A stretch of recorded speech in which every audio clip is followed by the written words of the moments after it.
Aujourd'hui est le 15 du nouveau mois, pourtant je n'ai pas reçu mon salaire du dernier mois. D'autres ont été payés. Pourquoi le gérant refuse-t-il de me payer? J'ai travaillé plus dur que les autres, j'ai fait tout ce qui m'était demandé, j'ai respecté les règles et règlements de l'entreprise, mais le directeur ne m'aimait toujours pas. Elle me détestait sans raison. Elle aime m'humilier. Elle me paie quand elle veut. Parfois, j'ai l'impression que je devrais me détester d'être impuissant. J'aimerais qu'il soit facile de trouver un emploi. J'aimerais avoir quelqu'un vers qui courir quand j'ai besoin d'aide. J'aurais quitté cette humiliation qu'on appelle un travail. Ô Dieu, ôte la haine de mon manager. Elle me détestait tellement, et je n'ai rien fait. Je ne l'ai en aucun cas offensée. Je ne sais pas pourquoi elle me déteste. Jean et Marc, elle me déteste sans raison. Je me sens tellement rejeté tout le temps.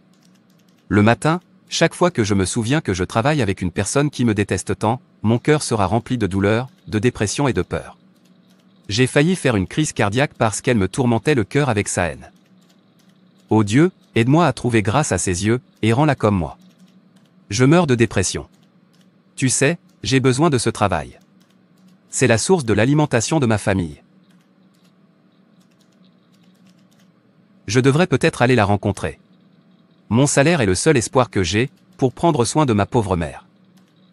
Ma sœur, c'est ce qui s'est passé. Je ne peux même pas croire qu'il ferait ça.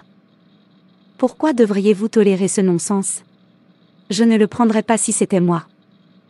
Je ne peux accepter de bêtises de personne. Oui, entrez. Excusez-moi, directeur. Oui, qu'est-ce que c'est? Pourquoi es-tu ici? S'il vous plaît, manager, on me fait comprendre que d'autres ont perçu leur salaire. Je n'ai pas vu le mien. C'est pour ça que tu as fait irruption dans mon bureau? Vous ne voyez pas que j'ai un visiteur? Et si d'autres recevaient leur salaire sauf vous? Vas-tu me battre? Je m'excuse pour la gêne occasionnée, mais je devais vous rappeler. Vous ai-je dit que je n'étais pas au courant?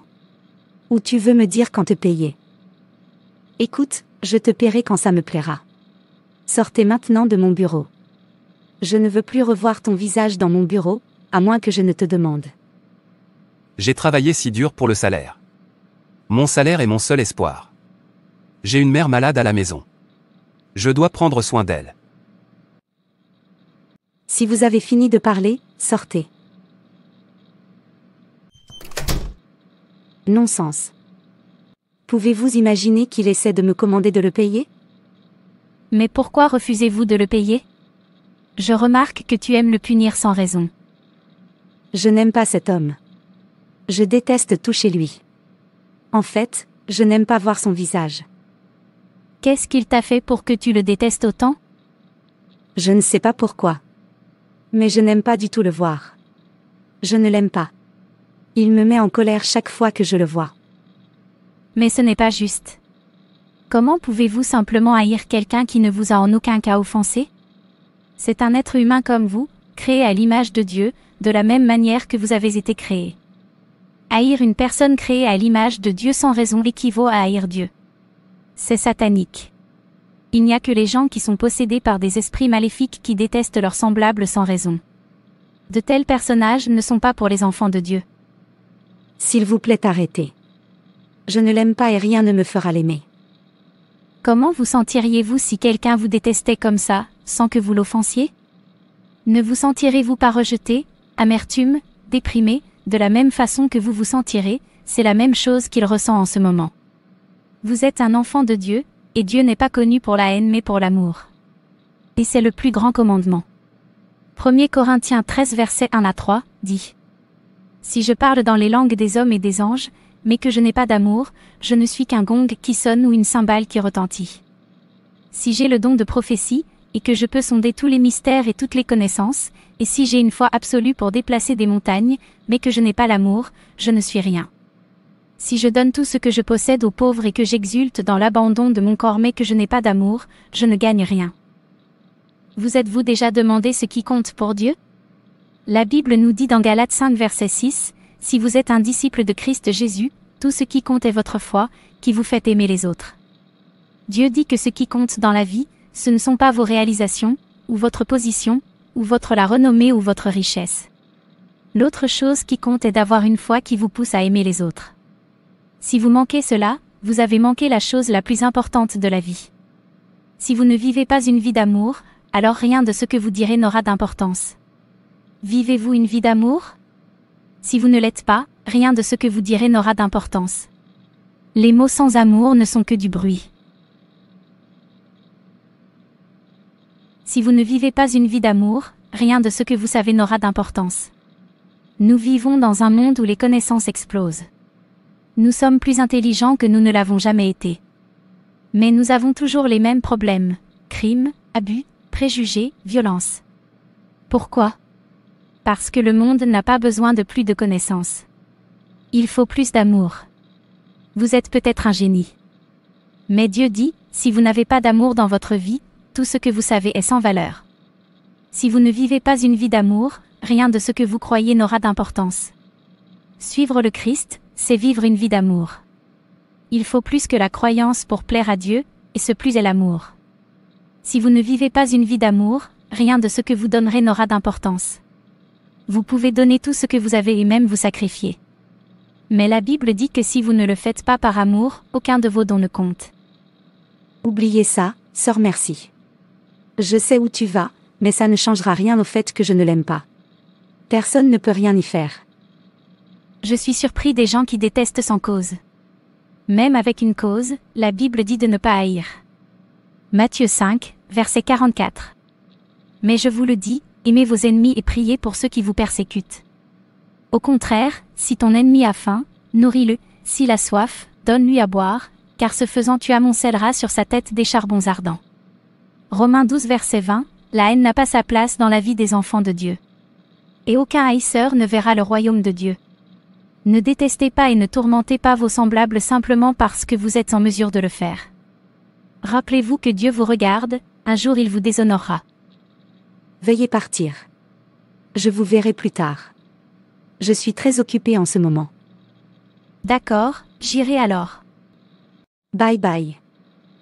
Un nouveau commandement que je vous donne, que vous vous aimiez les uns les autres, comme je vous ai aimé, vous devez aussi vous aimer les uns les autres. Jean 13 verset 34. Histoire, tu ne sais pas à quel point je suis ennuyée de le voir. Je l'aurais viré, sinon parce qu'il travaille dur plus que les autres. Mais pourquoi moi? Pourquoi est-ce qu'elle me déteste autant? J'aimerais pouvoir la supplier de m'aimer. Je me sens vraiment très mal, sachant que mon manager me déteste tellement. Travailler ici, c'est comme travailler en enfer. J'aimerais pouvoir sortir et être libre, mais si je fais ça, qu'adviendra-t-il de moi et de ma mère malade? La souffrance sera pire. Alors je vais le supporter, même si je vis dans la dépression et les tourments. Pierre. Savez-vous que le directeur a pris la voiture privée et le bureau privé qui était censé vous être donné, comme le meilleur personnel de l'année et l'a donné à Paul? Chaque personne dans cette entreprise, y compris elle, savait très bien que vous êtes le meilleur personnel de cette entreprise. Je ne sais pas ce que je lui ai fait, c'est parti pour elle et Dieu. Pourquoi cette femme est-elle comme ça, pleine de haine et de méchanceté? Ce qui m'énerve tellement, c'est qu'elle dit aux gens qu'elle est chrétienne, mais en la regardant, vous verrez Satan. C'est bon, laisse-la pour Dieu. Pourquoi vous a-t-elle tant détesté, au point de vous retirer votre droit? La dernière fois qu'elle a augmenté le salaire de tout le monde et a refusé d'augmenter le vôtre? Je n'aime pas ce qu'elle fait. Je pensais qu'en tant que chrétienne, elle serait remplie d'amour et de crainte de Dieu. Au lieu de cela, elle agit comme un diable. Est-ce parce qu'elle est en position de le faire? Qu'est-ce qui lui fait penser qu'elle a le droit de haïr ses semblables? Il est temps de lui tenir tête. C'est trop. Qui pense-t-elle qu'elle est? Elle n'est pas Dieu et n'a pas le droit de tourmenter votre cœur. Je crois toujours que mon Dieu me verra à travers. Elle ne peut pas me retirer mes droits. Elle ne m'a pas créé. Il n'y a rien qui vient à un homme, sauf que cela lui est donné par notre Père Céleste. Mon salaire me convient. Si Dieu veut m'élever, il sait comment le faire. Oubliez votre prédication et faites face à la réalité. Vous devez faire quelque chose à propos de cette intimidation avant qu'elle ne devienne incontrôlable. Vous travaillez très dur dans cette entreprise, alors pourquoi cette méchanceté? Elle a de la chance, ce n'est pas moi, je lui donnerai une leçon qu'elle n'oubliera jamais. Alors que veux-tu que je fasse? Faisons en sorte que d'autres personnes signent une pétition contre elle et la détruisent. La méchanceté est de trop. Je vais bien que Dieu soit celui qui la juge. Si je la juge, je finirai exactement comme elle le veut, mais si Dieu la juge, il la déshonorera et me donnera la victoire. Son jugement est parfait. Ici vous allez à nouveau. Directeur Marc, vous êtes ici. J'espère pas de problème. Aucun problème. Le PDG m'a envoyé vers vous. Il a dit qu'il a créé une autre société à Ikorodu. Vous devez préparer Monsieur Peter et le préparer à être le directeur de cette entreprise car il est le meilleur personnel de l'année et bien qualifié pour le poste. D'accord, ce ne sera pas un problème. Puis je prends congé. Bon, allez bien. Sur mon cadavre, vais-je lui permettre de devenir manager? Cela n'arrivera jamais, tant qu'il est toujours sous moi, il ne va nulle part. Je pense qu'il est temps que je trouve quelque chose à utiliser pour le virer. Si je le laisse ici, les choses pourraient devenir incontrôlables.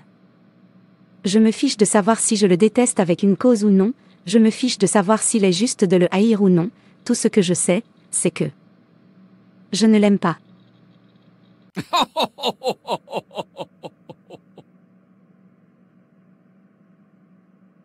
Tu n'as pas besoin d'une raison pour haïr, ma fille. Tu le fais pour moi. Je suis le père de la haine, et tu me ressembles. Vas-y ma fille. Et Peter, ou comment on l'appelait? Où penses-tu aller? Manager, c'est mon heure de fermeture. J'ai fermé pour aujourd'hui. Je vais à la maison. Allez-vous vous remettre au travail? J'ai du travail pour vous, et je veux que vous le fassiez tout de suite. Directeur, s'il vous plaît laissez-le demain. Comme vous pouvez le voir, il est très tard. Toutes les autres personnes sont parties, sauf moi. Est-ce que vous devez me commander ou est-ce que je dois vous commander? Comment osez-vous dire non à un travail destiné à promouvoir cette entreprise? Je vois que vous n'avez pas à cœur l'intérêt de cette entreprise. Manager, vous savez que ce n'est pas vrai. En fait, je fais plus que de mon mieux pour cette entreprise. J'y ai besoin de rentrer à la maison. J'ai une vieille femme à la maison. Je dois m'occuper d'elle. Tu es viré.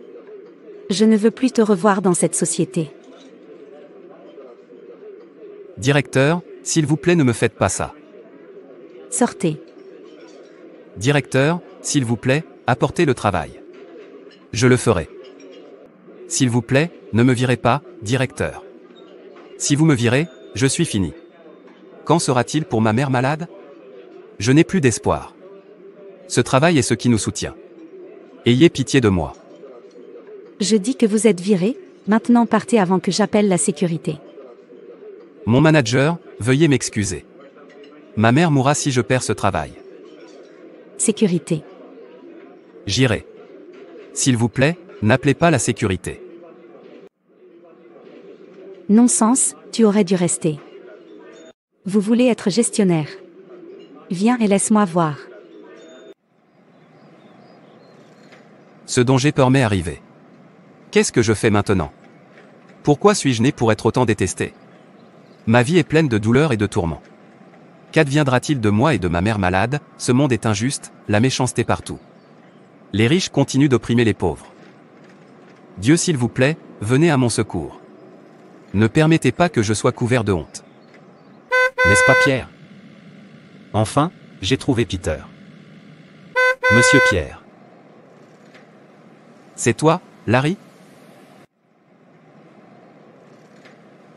Je ne peux pas croire que je te verrai. Dieu est grand. Vous avez beaucoup changé. Je te reconnais à peine. C'est Dieu qui le fait. Dieu a fait briller sa lumière sur moi. Que son nom soit glorifié. Amen. Alors jusqu'où? Je t'ai cherché partout. Je suis très heureux de te voir. Tu fais quoi maintenant? Mon frère, la vie n'est pas du tout juste pour moi. Au moment où je vous parle, je viens de me faire virer. Dieu merci. Dieu a répondu à ma prière. Que veux-tu dire? Mon homme, j'ai besoin de toi. Je vous cherche pour que vous m'aidiez à gérer mon entreprise pendant 2 ans. Je veux aller voir ma famille à l'étranger. Je promets de vous payer généreusement, et quand je reviendrai, je vous aiderai à créer votre propre entreprise. S'il vous plaît, ne dites pas non. Tu es le seul qui puisse me mettre à l'aise là-bas. Est-ce que je suis en train de rêver? S'il vous plaît, réveillez-moi. Dieu, tu as fait ce pour quoi tu es connu. Quand nous pensons que c'est fini, c'est là que tu interviens, merci. Je pensais que tous mes espoirs étaient perdus parce que je travaillais sous une méchante femme, qui me détestait sans raison. Je pensais qu'elle avait ruiné ma vie quand elle m'a viré. Je pensais que j'étais maudit parce qu'elle me détestait sans raison. Je pensais que cette méchante femme m'avait enlevé mon destin, parce qu'elle ne m'avait jamais permis d'exceller. Je pensais qu'elle me détestait. Je ne savais pas qu'elle n'était qu'une aide conçue pour m'aider à localiser mon destin. Sans elle, je ne t'aurais pas rencontré. Personne ne peut vous enlever votre destin parce qu'il est entre les mains de Dieu, pas entre les mains de l'homme. Et Dieu doit utiliser quelqu'un pour le faire parvenir jusqu'à vous. Ce quelqu'un est l'ennemi. Surtout ceux qui vous détestent sans raison. Le moment venu, Dieu les utilisera pour vous livrer votre destin, mais pour eux, ils penseront qu'ils vous ont détruit. Ils ne sauront jamais qu'ils vous aident. C'est pourquoi vous ne devez jamais perdre votre concentration sur Dieu. Alors essuyez vos larmes. Parce que lorsque votre ennemi pense qu'il ou elle vous a détruit, c'est alors que votre destin commencera. C'est qui est Dieu? Tu es grand, ô Dieu.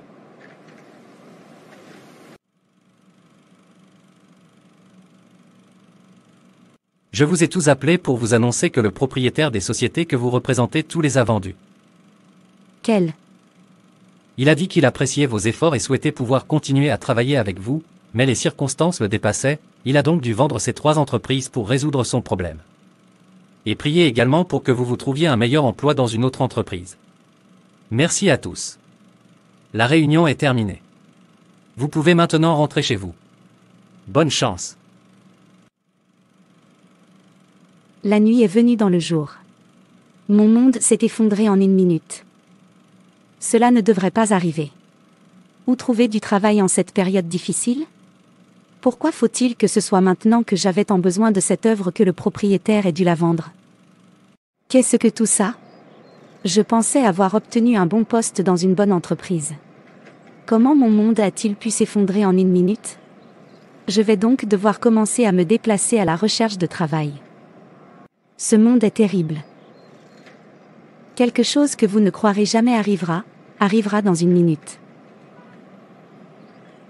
J'en ai marre de rester à la maison.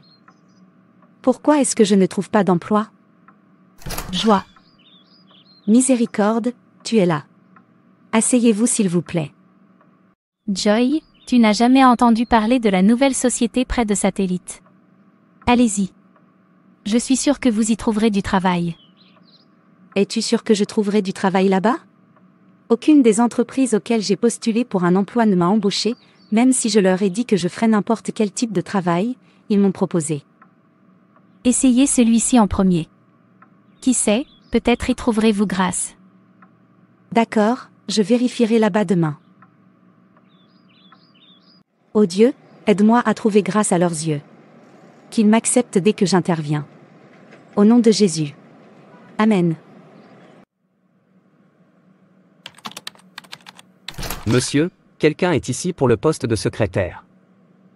Laissez entrer la personne. D'accord monsieur. Monsieur, je suis la personne. Vous avez dit, vous ferez bien en tant que secrétaire si nous vous employons. Monsieur, je promets de faire de mon mieux si le poste m'est confié. Êtes-vous sûr? Toi, comment se fait-il? Je suis surpris de vous voir ici. Qu'est-il arrivé à votre travail? Sachez que je suis désolé de vous haïr et de vous faire toutes sortes de choses terribles. Pardonne-moi. Non, tu ne m'as pas détesté. Tu te trompes. Bien qu'alors, je pensais que tu me détestais. Je me trompe. Je découvre que Dieu t'utilise juste pour me pousser vers mon destin. Je suis fait pour être plus grand que ce que j'étais alors. Je ne suis pas fait pour servir, mais plutôt pour être servi. Je ne suis pas fait pour travailler pour les gens, plutôt les gens devraient travailler pour moi, et quelqu'un doit y arriver. Ce quelqu'un c'est toi. Je devrais être celui qui te remercie, te demande de me pardonner de penser que tu me détestes. S'il vous plaît, vous êtes libre de travailler pour moi. Que personne ne se trompe. Si quelqu'un parmi vous semble sage dans ce monde, qu'il devienne insensé, afin qu'il devienne sage. Car la sagesse de ce monde est une folie devant Dieu. Car il est écrit, il prend les sages dans leur propre ruse. 1 Corinthiens 3 versets 18 à 19. Personne ne peut vous enlever votre destin, c'est dans la main de Dieu. Ne laissez personne torturer votre cœur pour quelque raison que ce soit. Ne placez pas les humains comme Dieu dans votre vie. Tu es libre. Levez-vous d'abord. Vous ne saurez jamais jusqu'où vous irez jusqu'à ce que vous commenciez à marcher. Merci Jésus. Qui vous a dit que vous aviez le droit de haïr vos semblables? Y a-t-il quelqu'un que vous pouvez créer? Sinon, pourquoi devriez-vous haïr votre prochain? La Bible déclare clairement que celui qui est du diable. La haine avec une cause n'est pas pour les enfants de Dieu, encore moins celui sans cause. Les seules choses que vous êtes autorisés à haïr sont le péché et le mal. La Bible parle d'aimer Dieu et de détester le mal. Psaume 97 verset 10, et haïssant l'assemblée des malfaiteurs, Psaume 26 verset 5, et haïssant le mensonge, Psaume 119 verset 116. Plus nous deviendrons comme Christ et comprendrons l'amour de Dieu, plus nous en viendrons à haïr l'hypocrisie, l'impiété, et le mal dans le monde. Le mal et le péché sont ce que vous devriez détester, pas vos semblables. Nous sommes avertis à maintes reprises dans la Bible, de la façon dont la haine et l'amertume peuvent nous détruire. Dieu nous dit dans les Écritures que la haine est une question de cœur et que quelqu'un qui est un frère est un meurtrier. 1 Jean 3 verset 15. Nous sommes encouragés à nous aimer les uns les autres, à tenir un bref registre des torts et à pardonner aux autres, sans entretenir l'amertume ou la colère dans nos cœurs. Quiconque prétend être dans la lumière mais déteste un frère ou une sœur est toujours dans les ténèbres. 1 Jean 2 verset 9. Arrêtez de haïr. Merci d'avoir regardé. Merci de vous abonner, liker et partager. Que Dieu te bénisse.